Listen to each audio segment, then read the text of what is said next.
प्रणाम। मैं professor Ashwini Agarwal 4D infuser institute Delhi काल सर्कल से बोल रहा हूं। और आज शुक्रवार है। शुक्रवार को हम लोग क्या करते हैं? कृष्णांश कथा। कृष्णांश भगवान जी, महाविष्णु का नाम है कृष्णांश। जब वो पृथ्वी पर आते हैं तो कृष्णांश कहलाते हैं। हम टेक्नोलॉजी ऑफ माइथोलॉजी की बात करते हैं, यानी माइथोलॉजी ने हमें क्या क्या दिया। माइथोलॉजी, मिथ या माइटी, वो अकूतनाथ, ताऊ अकूतनाथ हैं एक, जो दत्तात्रेय के गुरु थे। दत्तात्रेय के बारे में तो बताया ही है मैंने। और ये जो बैठे हैं नीले से, उसमें ये दक्षिणया तत्व गुरु हैं पृथ्वी के। और पृथ्वी जैसे जितने भी ग्रह हैं हमारे सौरमंडल में, हमारी गैलेक्सी में, उन सबके तत्व गुरु हैं ये दक्षिणया जी।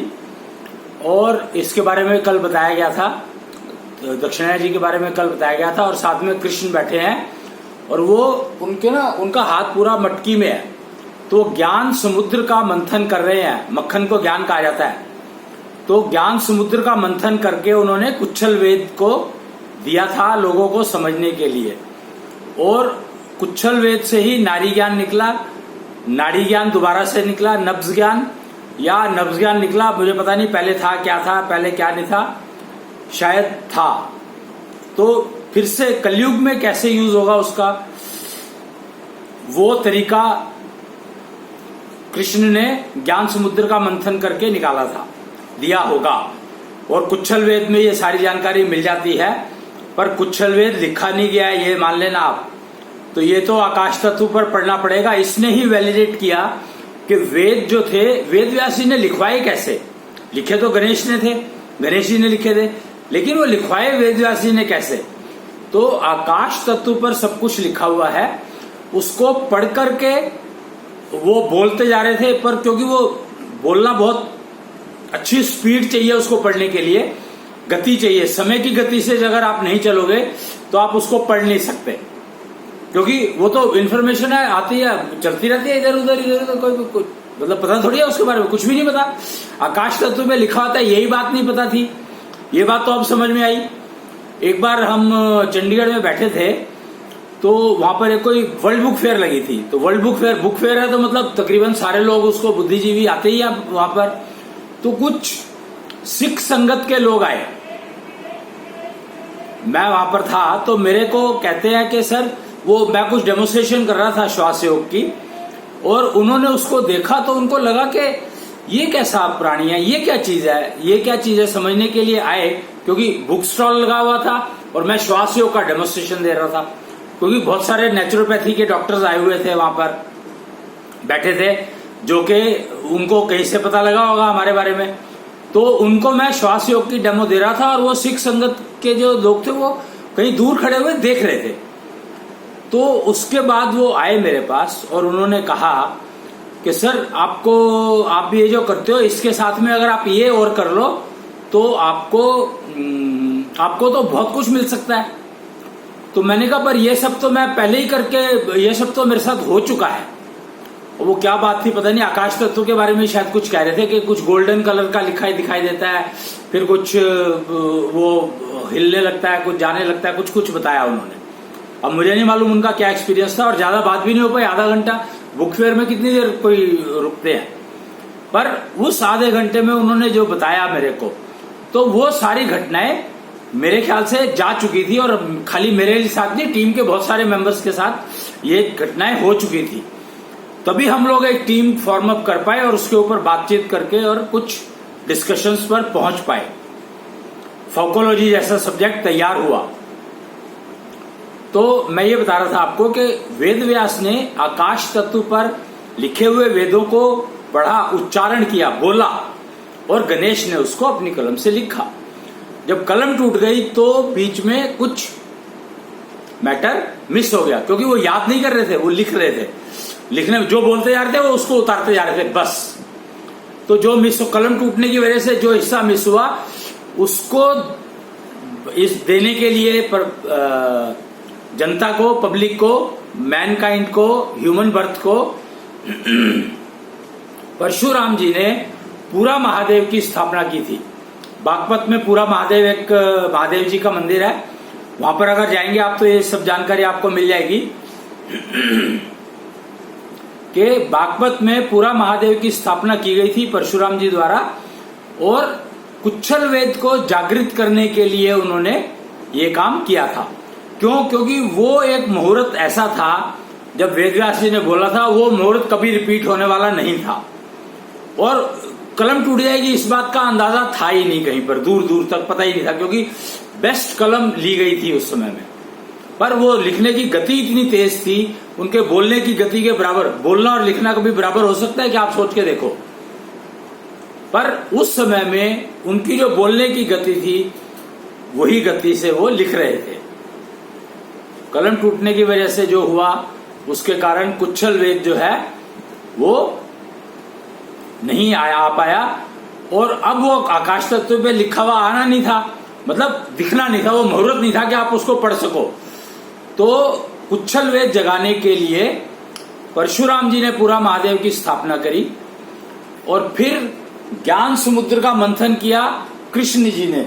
आप देखेंगे इसको अगर आप ध्यान से, तो ये देखिए कि कृष्ण जो है उनका पूरा हाथ मटकी के अंदर है, तो वो ज्ञान समुद्र का मंथन कर रहे हैं। समुद्र मंथन हुआ था, ये सब बात तो सब जानते हैं। समुद्र मंथन हुआ था और उससे क्या क्या निकला, नवरत्न, आयुर्वेद जैसे वो सारे के सारे वो निकले। तो अब ज्ञान समुद्र मंथन किया तो कुच्छल वेद का अवतरण हुआ, कुच्छल वेद निकला, और कुच्छल वेद में छल को निपटाने की, यानी छल को खत्म करने की प्रक्रिया सारी कुच्छल वेद में दी गई थी, और उसके लिए पूरा नारी ज्ञान उसके अंदर दिया गया था। कुच्छल वेद में ही लिखा था सारा नारी ज्ञान, और इसीलिए इतना कंफ्यूजन हुआ क्योंकि वो नारी ज्ञान मिसिंग हो गया। वेदों में नारी ज्ञान मिसिंग हो गया, नारी ज्ञान तो फिर भी आ गया, पर नारी ज्ञान मिसिंग हो गया, और इसीलिए वो पीछे जो जितना भी हुआ, मैं त्रेता युग के भी उसके पहले की बात कर रहा हूं, सतयुग के एंड की बात कर रहा हूं। सतयुग के एंड से ही, क्योंकि वो ज्ञान मिसिंग था, तो आगे आगे आगे वो मतलब कुछ पता नहीं लगा कि नारी ज्ञान होता क्या है, किसी को भी नहीं पता लगा, इवन विष्णु तक को नहीं पता लगा। विष्णु ने नारी रूप लिया था, आप जानते हैं कि विष्णु ने नारी रूप लिया था, मोहिनी रूप, तो वो रूप लिया था, अवतार नहीं था वो विष्णु खुद थे मोहिनी के रूप में। तो औरत जो कन्या जगत का जो उत्पत्ति हुई वो मोहिनी रूप को देख करके हुई। जो ब्रह्मा जी थे उन्होंने मानस पुत्र बनाए थे पहले, सबसे पहले मानस पुत्र नारद कहलाते हैं, ये बात तो सबको पता ही है, सब जानते हैं इस बात को। तो मानस पुत्री कौन? तो मानस पुत्री ही मोहिनी को देख करके बनाई गई काया। जो दसवां जो मानस पुत्र बनाने की उन्होंने की थी कोशिश, तो मानस पुत्र नहीं मानस पुत्री बनाई थी उन्होंने, कि वो क्योंकि ऑटोमेटिक मोड में लाना था सृष्टि बढ़ाने का काम। तो वो जो थी 10वीं जो थी कन्या, वो कन्या थी, और वो मोहिनी रूप को देख करके ही बनी थी। मोहिनी रूप उनको दिखा कहां पर? तो मोहिनी रूप उनको दिखा था पार्वती में, शंकर की पत्नी पार्वती में। तो आप ये समझ सकते हो कि जो मोहिनी रूप में उनको, अगर आप ध्यान से वो कथा समझें, तो विष्णु ने मोहिनी रूप लिया था अमृत बांटने के लिए, पर उनको तुरंत अपना रूप बदलना पड़ा काम पूरा किए बिना। अभी काम पूरा नहीं हुआ था। क्यों? क्योंकि राहु नाम के एक दानव ने अमृत उनके मुंह में आ गया था, और वो अमृत उनके पेट में ना चला जाए, इसलिए उसकी गर्दन काटने के लिए सुदर्शन चक्र चलाना था, और मोहिनी रूप में वो सुदर्शन चक्र चला नहीं सकते थे। तो उन्होंने विष्णु रूप वापस लिया और तो मोहिनी रूप को, मोहिनी की अकाल मृत्यु हो गई। अकाल मृत्यु का कंसेप्ट क्या है? यही तो है कि मोहिनी की अकाल मृत्यु हो गई। अकाल मृत्यु हो गई तो अब क्या? अकाल मृत्यु तो पूरा जीवन करने के लिए तो कुछ करना पड़ेगा। तो जो ब्रह्मा जी ने 10वां क्रिएशन किया था, वो मोहिनी की अकाल मृत्यु का बचा हुआ हिस्सा जीने के लिए थी वो।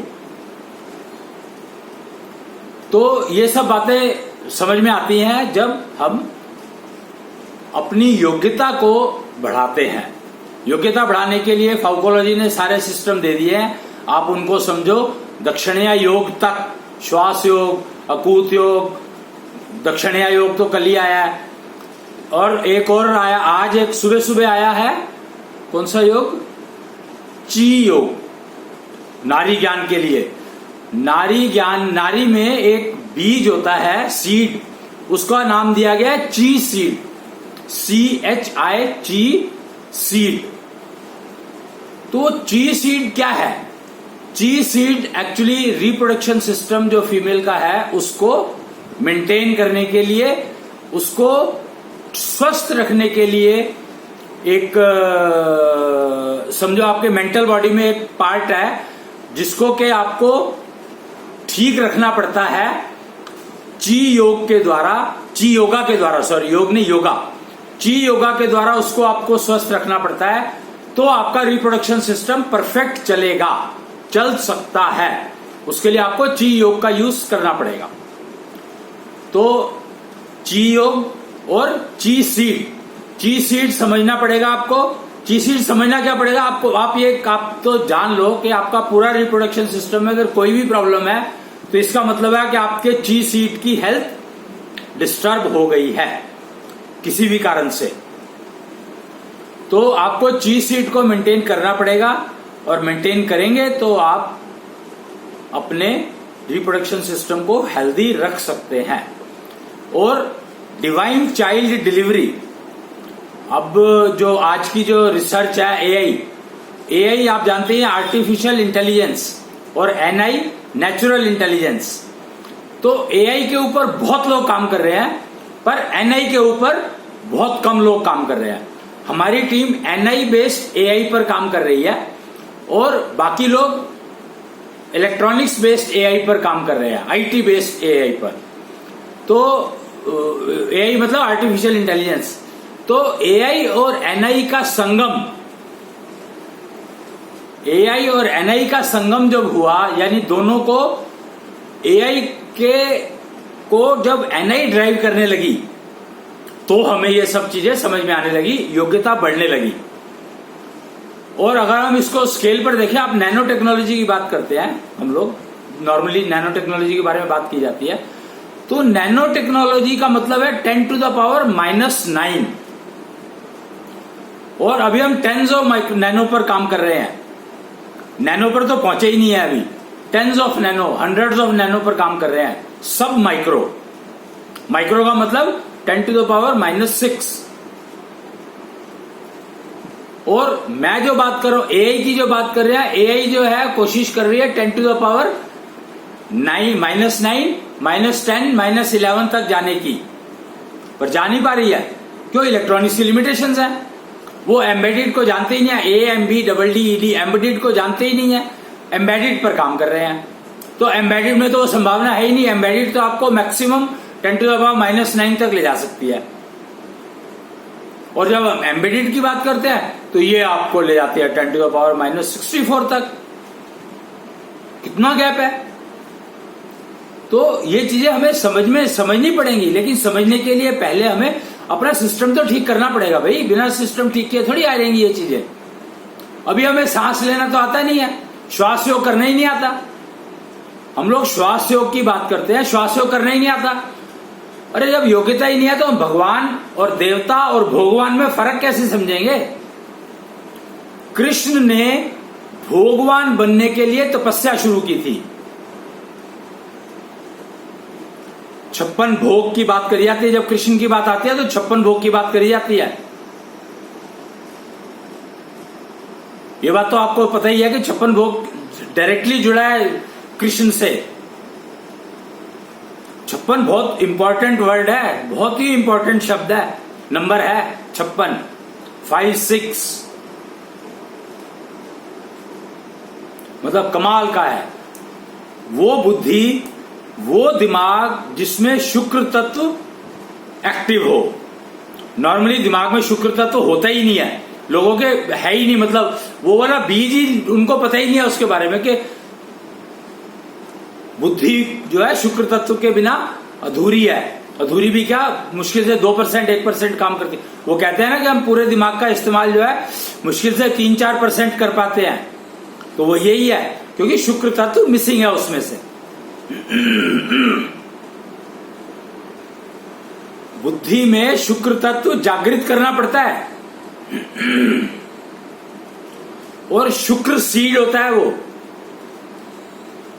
शुक्र सीड, उसको जगाना भी पड़ता है, जागृत करना पड़ता है, मेंटेन रखना पड़ता है जिससे वो फल दे। तभी आप 2-3-4% से आगे 70, 80, 90, 100 तक पहुंच सकते हो।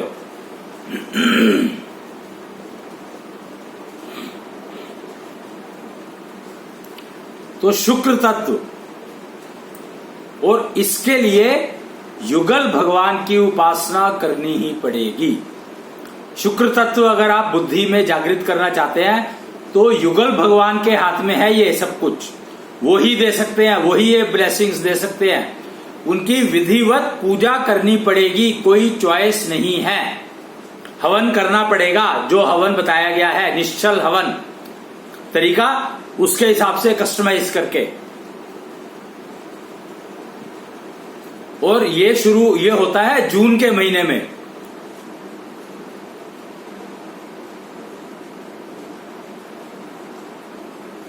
और तैयारी शुरू हो जाती है मई से। मई 21 मई से,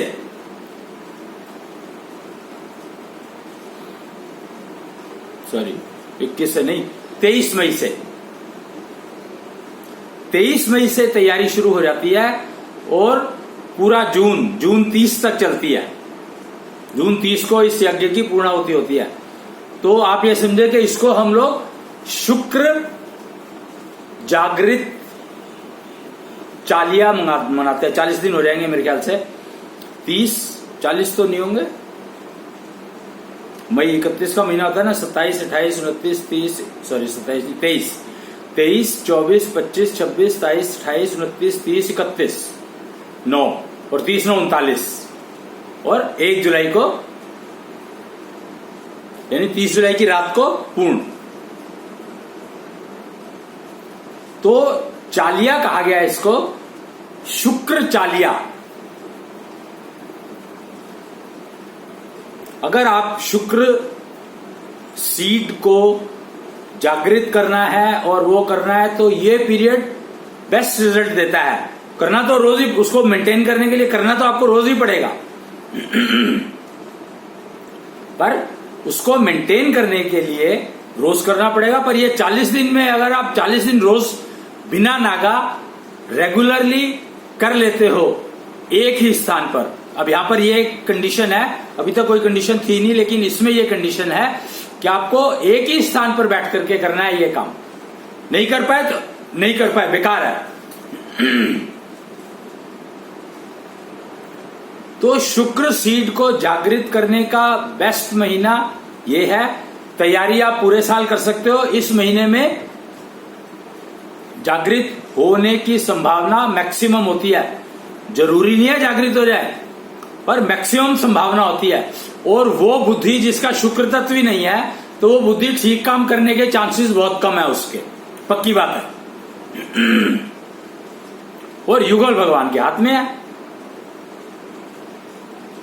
तो युगल भगवान के उसमें आपको ये हवन करना पड़ेगा, युगल भगवान की स्थापना करके।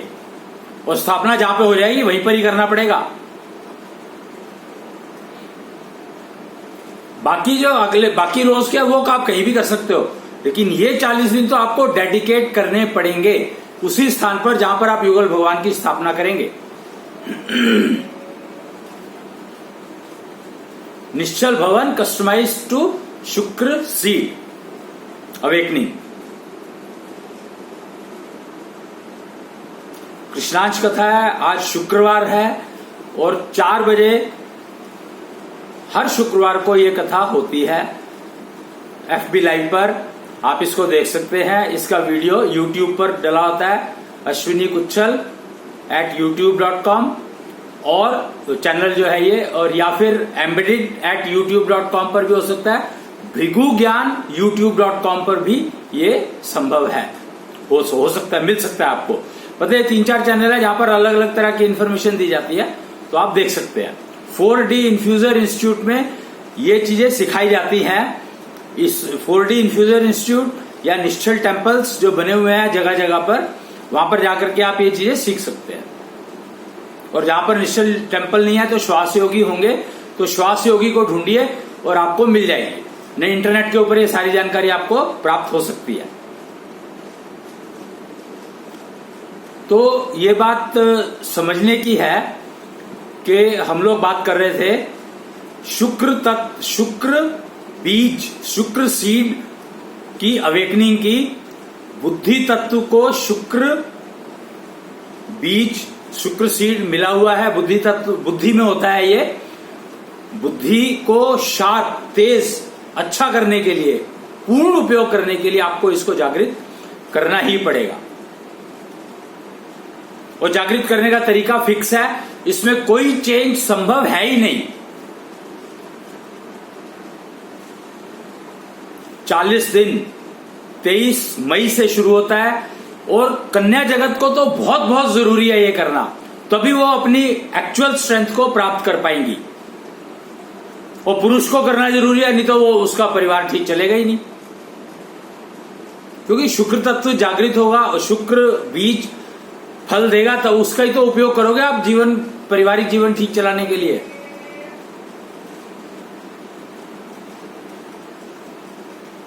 तो परिवार और लग्जरी तब आती है जब परिवार पूरा का पूरा सुखी हो। अगर एक भी सदस्य परिवार का, वैसे तो पूरा कुटुंब सुखी होना चाहिए, लेकिन कम से कम आपका परिवार या किसी भी प्राणी को कोई कष्ट ना हो, बहुत बहुत जरूरी है ये समझना। तो शुक्र सीड यानी शुक्र बीज की आज मेरे को वो देनी थी आपको जानकारी। आज है 11 सितंबर, और 11 सितंबर तो बस 9/11 का दिन चुना गया था डिस्ट्रक्शन के लिए, और आज वो डिस्ट्रक्शन हुई। उसका कारण सिर्फ ये था कि शुक्र तत्व, शुक्र बीज जागृत नहीं है। जागृत